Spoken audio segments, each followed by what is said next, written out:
পুদিনা পাতার চপ হবে আজকে ইফতারিতে।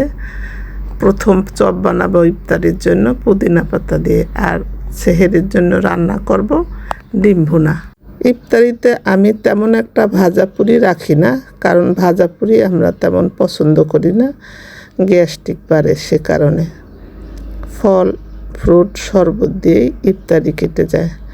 তাই আজকে পুদিনা পাতা দিয়ে প্রথম ডালের চপ করেছি।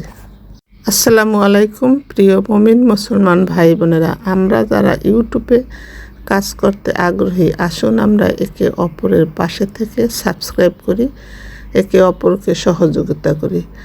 সাবস্ক্রাইব করতে কিন্তু আমাদের টাকা পয়সা লাগে না, সামান্য হাতের একটু স্পর্শ দিলেই সাবস্ক্রাইব হয়ে যায় এবং পাশে থেকে একে অপরকে সহযোগিতা করতে পারি। এই প্ল্যাটফর্মে কেউ কাউকে স্বার্থ দিয়ে ভালোবাসে না, নিঃস্বার্থ ভালোবাসা দিয়ে একে অপরের বন্ধু হয়ে পাশে